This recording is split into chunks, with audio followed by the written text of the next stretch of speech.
से एक सहाबी को भेजा अपना वकील बना करके, कहा ए नजाशी ये मेरा वकील है, तुम्हारे दरबार में आ रहा है, उम्मे हबीबा बेवा हो चुकी, मेरे वकील की मौजूदगी में उम्मे हबीबा का निकाह मेरे साथ कर दो। हुजूर ने ये निकाह का ऑर्डर दिया वकील बनाकर। वकील दरबारे नजाशी में आया। नजाशी बादशाह ने उम्मे हबीबा को जब ये खबर सुनाई, वो खुशी से रोने लग गई थी, खुशियों से रोने लगी। वो कह रही थी कि मेरा एक शोहर छोड़ा, मैं समझ रही थी जिंदगी उचाट हो गई, लेकिन कायनात के आका और मौला ने अपने निकाह में मुझे कबूल किया। और नजाशी के बादशाह, नजाशी जो बादशाह थे हबशा के, उनके दरबार में निकाह हुआ। खुतबा खुद नजाशी ने पढ़ा और हुजूर सल्लल्लाहु अलैहि वसल्लम के साथ निकाह हुआ। हुजूर उस वक्त रसूल करीम सल्लल्लाहु अलैहि वसल्लम मक्का में थे, हुजूर पाक मक्का में थे। निकाह उम्मे हबीबा का हबशा में हो रहा है और हबशा में ही मेरे आका सल्लल्लाहु ताला अलैहि वसल्लम की इस ज़ौजा मुतहरा को नजाशी बादशाह ने सहाबा को बुलाया और दावत किया और 2 गुलामों के साथ इस दुल्हन को रवाना किया हुजूर सल्लल्लाहु ताला अलैहि वसल्लम की बारगाह में। मुझे बताओ कितने झमेले थे, मंगनी कहाँ है, ये बीच में तारीख फिक्स करने वाले मामलात कहाँ हैं, रोजा खुलाने वाले मामलात कहाँ हैं, चांद सलामी कहाँ गई, ये सब मामलात चले गए। हुजूर मक्का में हैं, उम्मे हबीबा हबशा में है, निकाह नजाशी कर रहे हैं और दुल्हन सिर्फ 2 लोगों के साथ रुखसत होकर दरबारे रसूल में आ रही। मुझे बताओ कायनात का सबसे आला दूल्हा वो है और सबसे आला दुल्हन वो है। उनकी जिंदगी क्या हमारे लिए नमूने अमल नहीं है, हमारे लिए आइडियल नहीं है? अजीज़ा ने गिरामी वक़ार, हुजूर पाक सल्लल्लाहु ताला अलैहि वसल्लम की आइली जिंदगी सिर्फ किस्से बयान करने के लिए नहीं, अपनी जिंदगी में अमल करने के लिए। हुजूर की सीरत अपनाने के लिए है, सिर्फ सुनाने के लिए नहीं। ये बात समझ लो। आप मिलाद की मजलिसों में मेरे आका का जिक्र सुनने आते हैं तो ये कहानियों की तरह मत सुनो, अमल करने की नीयत से सुनो। और अगर किसी ने ये नीयत नहीं किया तो उसे सीरत सुनने का कोई फायदा नहीं और ना कोई सवाब है। जब जब महफिल में बैठे तो ये नीयत करें, हुजूर की सीरत जो भी सुनूंगा अमल की कोशिश करूंगा। अजीज़ा ने गिरामी वक़ार, मैं समझता हूं हमारी महफिलें कबूल हो जाएंगी अगर किसी ने अमल का एक भी इरादा कर लिया, अगर तय कर लिया कि मुझे करना है। अब आओ, मैं जो बात कह रहा था वो अधूरी रह गई। हुजूर पाक सल्लल्लाहु अलैहि वसल्लम ने नौजवानों से कहा तुम में से जिसकी ताकत है वो निकाह करे। हुजूर से पूछा गया किससे निकाह करें, कैसी औरत होनी चाहिए। निकाह से पहले के मामलात, औरत को तलाश करना ये अहम मसला है। जरूर इस चीज में अपना वक्त लगाएं। मैं नहीं कहता कि तलाशना नहीं चाहिए, तलाशें, इसलिए कि वो तुम्हारी नस्ल उससे चलने वाली है, तुम्हारा खानदान उससे आबाद होने वाला है। तो खाली तुम गोरा चट्टा रंग देखने के पीछे न पड़ो, बल्कि पूरे एक घर को चलाने वाली, बल्कि तुम्हारे बच्चों की पहली यूनिवर्सिटी है, पहली दरसगाह है। तुम उस दरसगाह को लाने जा रहे हो तो क्या क्या उसके अंदर क्वालिटी होनी चाहिए वो देखो। लोग खाली फोटो देखकर ये रंग काली है गोरी है, काली है गोरी, इसी पर लगे हो। हुजूर पाक सल्लल्लाहु ताला अलैहि वसल्लम ने फरमाया दुनिया में जो भी निकाह करता है उसके 4 मकसद में से एक होता है, या तो औरत का हुस्न जमाल देख के निकाह करता है, या औरत के पैसे देख करके करता है, बहुत मालदार है, बड़े बाप की बेटी है, सुनो ऐसे दामाद हो।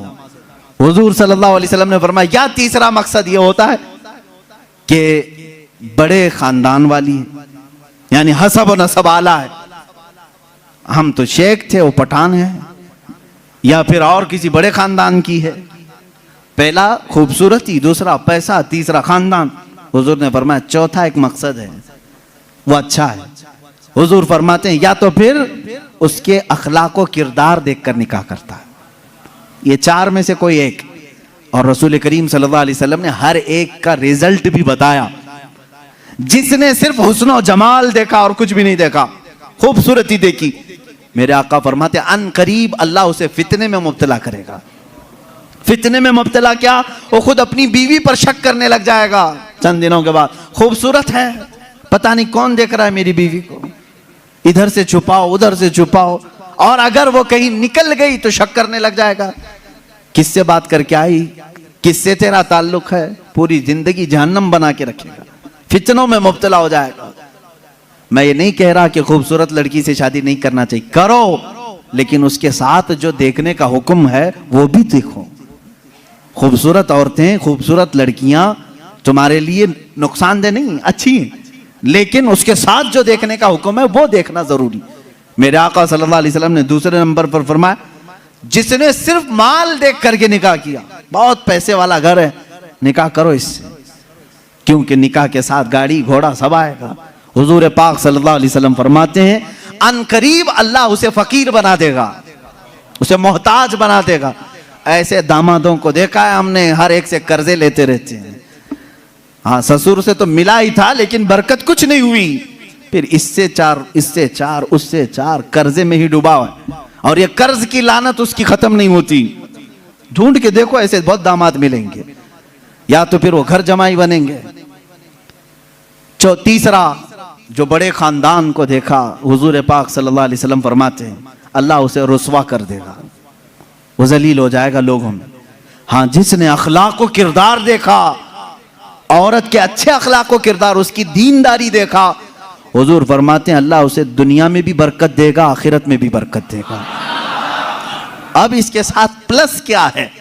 नंबर 1 तुमने दीन देखा, अखलाक को किरदार देखा, उसके साथ हुस्न जमाल भी मिल गया तो बोनस है तुम्हारे लिए, साथ में मालदार भी मिली तो भी प्लस पॉइंट है, बड़े खानदान वाली भी मिली तो और अच्छा है, सोने पे सुहागा है। हाँ, लेकिन नंबर 1 सबसे पहली चीज उसकी दीनदारी। तुम्हारे घर की औरतों को जब भेजो किसी लड़की को देखने के लिए, सिखा करके भेजो। जाते ही ये ना पूछें क्या क्या पकाना आता है, क्या क्या सिलना आता है, एम्ब्रॉयडरी आती है कि नहीं आती है, ये नहीं। सबसे पहला सवाल करो कि कुरान कितना पढ़ा है, कुरान पाक तजवीद के साथ जानती है नहीं। पहला सवाल करो अपनी बहुओं से। उन सासों के लिए मैं कह रहा हूं, कढ़ाई लिखाई और सिलाई ये पूछना बाद की बात है, पहली चीज उसका दीन पूछो। और उसके बाद मेरे अजीजों, हम सब के लिए सबसे पहला सवाल ये है, उस खातून से ये पूछो कि अहले सुन्नत व जमात से क्या ताल्लुक है। औरतों की तरफ से मर्द के घर जाएं तो भी ये सवाल हो, इसलिए कि ये इश्क मुस्तफा की जड़ है, और जहां जड़ खराब हो तो फल नहीं आ सकते। ये सबसे पहला सवाल है कि उसके घर में दीन मुस्तफा कितना है, इश्क मुस्तफा कितना है, ये सबसे पहली चीज। अब याद रखना, जिस खातून को इस सवाल के साथ तुम लाए हो, उसकी जिंदगी पूरी अल्लाह रब्बुल इज्जत की जिम्मे करम पर है, फिर औलाद अल्लाह के जिम्मे करम पर है। हुस्न जमाल के साथ अल्लाह तुम्हें बाअखलाक औलाद अता करेगा, बाअखलाक औलाद अता करेगा। लेकिन ये तरीका शादियों का इस तरह से रखो, अगर लोगों को ये मालूम हो जाए ना, आज तुमने रिवाज बना लिया, लड़कियों को देखने आने से पहले सबसे पहले लड़के की अम्मा यही सवाल कर रही है, लड़के की बहन यही सवाल कर रही है, कुरान कितना पढ़ा है, तजवीद कितना पढ़ा है। 2-4 घरों में ये होने लग जाए तो देखो लड़कियों को सबसे पहले अब कुरान पढ़ाना शुरू कर देंगे। क्यों? सबको मालूम है नहीं पढ़ाएंगे शादी नहीं होगी। आज ये एम्ब्रॉयडरी क्यों करा रही हैं? इसलिए कि सवाल तुम पहले यही कर रहे हो, सिलाई आती है कि नहीं। सब लड़कियां सिलाई क्लास में क्यों जा रही? देखने वाले आकर के यही पूछ रहे हैं सिलाई कितनी आती, पकाई कितनी आती। इंडोनेशिया का माहौल मैंने देखा, इंडोनेशिया के हमारे बहुत सारे दोस्त हैं, सबसे ज्यादा मेरे ख्याल से हज पे आने वाले इंडोनेशिया लोग, इंडोनेशिया के लोग। क्यों जानते हैं? वहां जो भी लड़की देखने के लिए जाते हैं या लड़के को लड़की वाले देखने आते हैं, पहला सवाल करते हैं हज किया है कि नहीं। हज किया है तो बाप अपनी बेटी देता है, हाजी को दे रहा हूं। और इसी तरह लड़का भी फख्र करता है, मेरे तकरीबन 100 से ज्यादा इंडोनेशी दोस्तों, सबकी औरतें हज्जन है और वो खुद हाजी हैं। कहते हैं हमारे यहाँ शादी से पहले हज करा देते हैं, इसलिए कि इसी बेस पर शादी होती। ये कितनी अच्छी चीज है कि दीन का सवाल हो रहा है, दीन पूछा जा रहा है। हाँ, ये तो तुमने लड़कियों से जाकर के घरों में पूछा, कढ़ाई आती है, सिलाई आती है, पकाई आती है। और यही सवाल लड़की के घर वाले जब लड़के पर के पास आते हैं, क्या करते हैं? कौन सी ऑफिस में काम कर रहा है, परमानेंट जॉब है कि प्राइवेट जॉब है, कैसी जॉब है, ये सब सवालात तो है ही। लेकिन धीमे धीमे प्रॉपर्टी भी पूछते हैं, कहां कहां है, कितनी जायदाद है, खुद डायरेक्ट ना पूछें तो किसी से पूछवा लें, बाप की कितनी जायदाद है, ये सवालात हैं। इन बेसिस पर, इन बुनियादों पर जब शादियां होंगी तो खुरापात नहीं तो और क्या होगा। इस्लाम की जो मुकद्दस शादियां थी वो किस बुनियाद पर होती थी जानते? एक वाकया मैं सुनाता हूं तुम्हें। शाह किरमान बड़े बुजुर्ग हैं, बड़े साहब कश बुजुर्ग किरमान के, उनके मुतालिक ये रिवायत है। वो मालदार भी थे, अपने वतन के सरदार भी थे। एक दिन मस्जिद में आए, देखा एक नौजवान है, सीधा साधा है, मस्जिद में बैठा है, एहतिकाफ में लगा है, नमाजों में। रात को देखा आपने आकर के कुरान पढ़ रहा है, उसको ऑब्जर्व करते रहे। तीसरे दिन आपने आकर उससे पूछा कि बेटा तुम कहाँ से आए हो, कहाँ है तुम्हारा घर? कहा बस ये झोपड़ी है। एक छप्पर डाल करके झोपड़ी रखा था।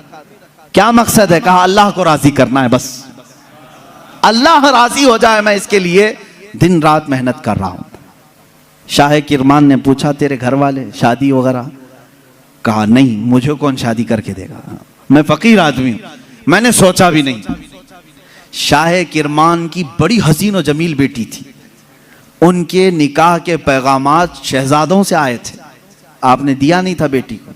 शाह किरमान ने कहा मेरी बेटी है, क्या मैं तुझसे निकाह कर दूं? उसने कहा आप बड़ा रिस्क उठा रहे हो, मेरे पास क्या है, मैं दिन भर थोड़ी मेहनत करता हूं, थोड़ा खाने पीने का मिल जाए उसी पर मैं गुजारा करता हूं, बाकी मैं अल्लाह के लिए वक्त निकाल लेता हूं, इतना कमाता हूं जितना खाने के लिए हो जाता है बस। शाह किरमान ने कहा मैं राजी हूं।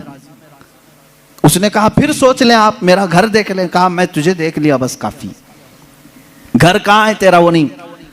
अपनी बेटी से जाकर के कहा एक हसीन शहजादा मैंने तेरे लिए ढूंढ लिया। बेटी भी ऐसी नहीं कि चंचल हो, हुस्न की परी हो तो नाटक और नखरे आ जाए ना, शाह किरमान की बेटी थी। कहा बाबा जान आपने जो फैसला किया वो बिल्कुल सही हो।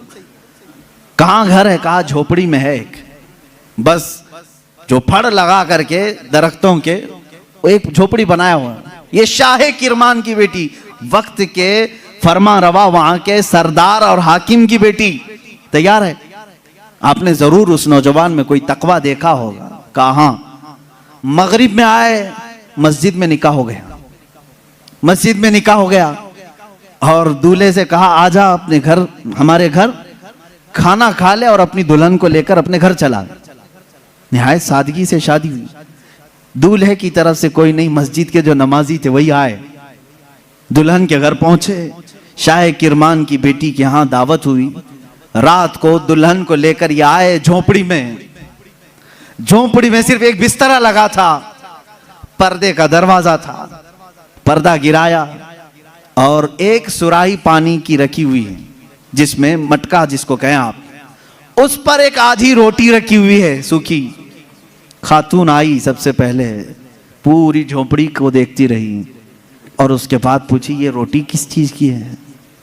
कहा आज कमाई के लिए नहीं गया, आज शादी थी तो आज आधी रोटी खाया हूं, कल के लिए इसको रखा हूं, आधी रोटी बचा कर कल के लिए रखा हूं। वो रोने लगी। खातून कहती मुझे लगता है मेरे बाप ने गलत फैसला किया, मैंने तेरी बड़ी तारीफ सुनी थी। वो नौजवान कहता है मुझे मालूम था बड़े घर की औरतें हमारे साथ कैसे रह सकती हैं, तुम बड़े बाप की बेटी हो। वो शहजादी कहने लगी ना, बड़े बाप की बेटी बड़े घर की तमन्ना नहीं कर रही है, मुझे मेरे बाप ने कनाअत और तवक्कुल सिखाया है अल्लाह की जात पर। मुझे इस बात का एहसास हो रहा है कि मेरा निकाह मेरे बाप ने उस शोहर के साथ किया जो आज खा करके कल के लिए बचा रहा है। क्या तेरा इतना यकीन नहीं, जो आज आधी रोटी दे सकता है वो कल भी तेरा रिस्क देगा? तवक्कुल तेरा क्यों नहीं अल्लाह की जात पर कि आज जो तुझे खिलाया वो कल भी खिलाएगा? तूने बचा करके इस तरह रखा तो मुझे एहसास हुआ। मेरे अजीजों, ये है वो इस्लामी शादियां, नौजवान इतना परहेजगार कि आई हुई खातून उससे बड़ी परहेजगार, उससे बड़ी मुतवक्किला, अल्लाह की जात पर यकीन रखने वाली।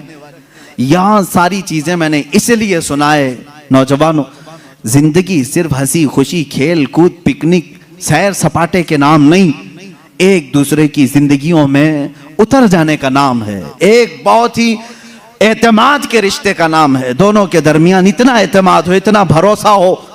अब शोहर और बीवी का भरोसा, एक और भी बात मैं बताऊं, बीवियां भी सुन रही होंगी, औरतें भी। जो औरत अपने मर्द से मोहब्बत करती है और जो मर्द अपनी औरत से मोहब्बत करता, सिर्फ मोहब्बत करने वालों के लिए पैगाम है, क्या तुम ये चाहते हो कि तुम्हारी बीवी हमेशा तुम्हारे साथ रहे? या हो सकता है आप डर करके बोले या खुशी से बोले, कुछ भी बोलो आप, लेकिन जो मोहब्बत करने वाला वो कहेगा हाँ मुझे तो रहना है। बाकी जिसके लिए आफत है वो तो कुछ भी बोलेगा। औरतें जो मोहब्बत करने वाली, मैं ये कहूंगा, क्या तुम चाहती हो कि तुम्हारा शौहर भी हमेशा तुमसे मोहब्बत करे और तुम हमेशा उसके साथ रहना चाहती हो? तो मेरे अजीजों, बुजुर्गों ने लिखा है, वो कितने बेवकूफ हैं वो लोग जो आपस में एक दूसरे से मोहब्बत करते हैं। दुनिया में हर औरत चाहती है कि मेरा शौहर छोड़ के कहीं ना जाए। मर्द ये चाहता है कि मेरी औरत मेरे अलावा किसी और को ना देखे। उन दोनों के लिए ये चाहिए कि कल क़यामत के दिन जब फैसला हो जाए, मेरे आका सल्लल्लाहु अलैहि वसल्लम ने फरमाया, अगर दोनों की नेकियां आ गई, पास हो गए, तो जन्नत में भी अल्लाह ताला उन्हें साथ रखेगा। और अगर उसमें से एक बेनमाजी था तो मर्द दोज़ख में जा रहा होगा, औरत जन्नत में जा रही होगी। औरत बेनमाजी थी, मर्द नमाजी था, मर्द जन्नत में जा रहा होगा, औरत दोज़ख में जा रही होगी। मैं ये समझता हूं मोहब्बत करने का एक तकाजा ये होनी चाहिए कि जब दुनिया में हम एक दूसरे को छोड़कर रहना पसंद नहीं करते, तो एक दूसरे को नेकियों की इतनी तलकीन करो कि कल क़यामत के दिन भी नाम पुकारा जाए तो हमारा दोनों का नाम जन्नत में जाने वालों में हो। मैं भी उसके साथ हूं, वो मेरे साथ हो, ये मोहब्बत है। औरत को चाहिए कि अपने मर्द को नमाजों की तलकीन करे, मर्द को चाहिए कि अपनी औरत को नमाजों की तलकीन करे। ये है इस्लामी जिंदगी, जिसमें आप खुशियों की और बहुत सारी मुसर्रतों की बहारें देखेंगे। अल्लाह के नबी सल्लल्लाहु तआला अलैहि वसल्लम की आइली जिंदगी और आपकी अज़दवाजी जिंदगी पर मुझे आज गुफ्तगू करनी थी। जो कुछ भी मैंने कहा है मेरे अजीजों, ये नमूने अमल है हमारे लिए। अल्लाह रब्बुल इज़्ज़त हमारे सबके बच्चों के मुस्तकबिल नेक फरमाए। हर आने वाली दुल्हन को मौला ताला आने वाले ये घर वालों के लिए बरकतों और रहमतों का जरिया बनाए और दोनों के घरों में इत्तेहाद और इत्तेफाक मोहब्बतें नसीब फरमाए। ना चाकी ना इत्तेफाकी, तलाक जैसी बहुत सारी नहुसतों से अल्लाह हमारे घरों की हिफाजत फरमाए। अल्लाह रब्बुल इज़्ज़त हमारी इन महाफिल की बरकत से हर एक की ज़िंदगी खुशहाल फरमाए। जिनकी बीवियां बदकार हो चुकी हो, मौला उन्हें सीधे रास्ते पर ला। जिनके शोहर बिगड़ चुके, मौला उनको सिराते मुस्तकीम अता फरमाए। जिनके औलाद नाफरमान हो चुके, हसनैन करीमैन के सदक़े मौला उन्हें सालेह बनाए, नेक रास्ते पर चलाए। व आखिरु दावाना अनिल हम्दुलिल्लाहि रब्बिल आलमीन।